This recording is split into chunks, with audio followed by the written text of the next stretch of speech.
When the Pandavas lost the game due to the cunning Shakuni playing his part in supporting the dice cause, Duryodhana wanted his younger brother, Dusyasana, to bring Draupadi to a banquet place and denude her before all parties. Well, it is not that the Pandavas did not have the might to fight the Kauravas and stop this act of inhumanness.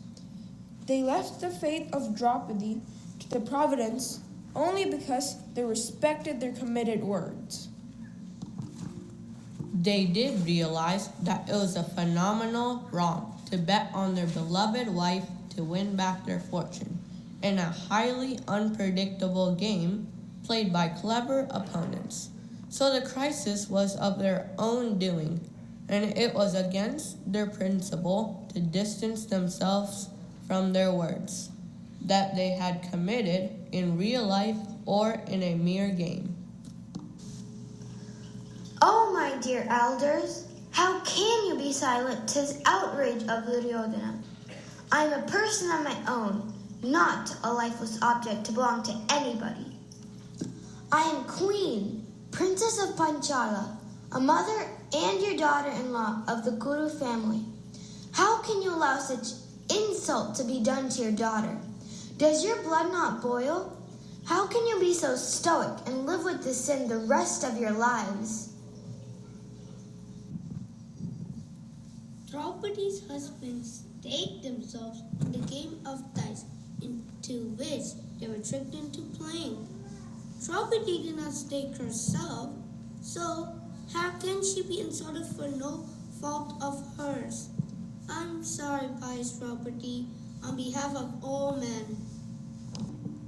Yudhishthira had been first compelled to gamble by us elders and later incited to keep gambling till the gambling went far beyond civilized limits. It's all our fault to allow this heinous crime to happen. It's a sin to see injustice happen and be silent. This sin is upon all of us. Mukunda, you're too young to talk about Dharma. Keep quiet. I warn you all, this will lead to the destruction of the Kuru clan.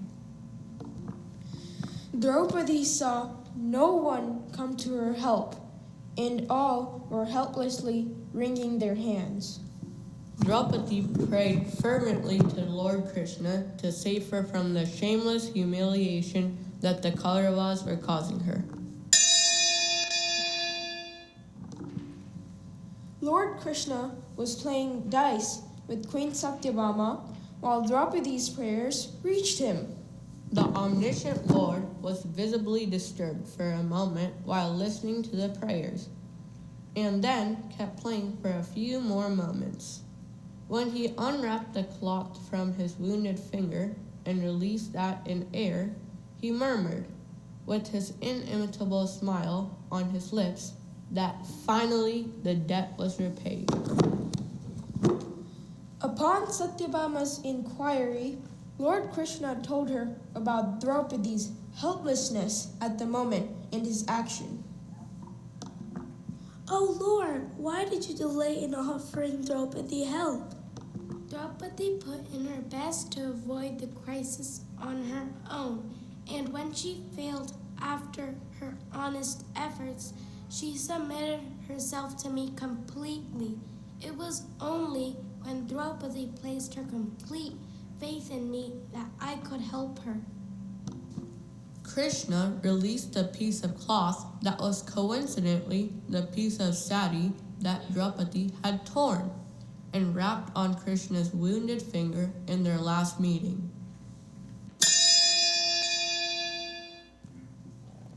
Dushasana was exhausted. No matter how much he tried, more cloth seemed to robe Draupadi. Good Lord, this robe is endless. I am so tired and have no more strength. Suddenly, there were evil omens warning of the calamities to come.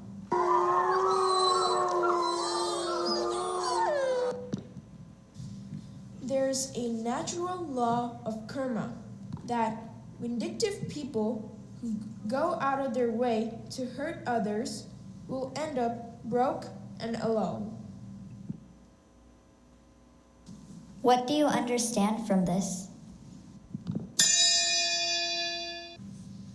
Swami says, anger is like an intoxicant.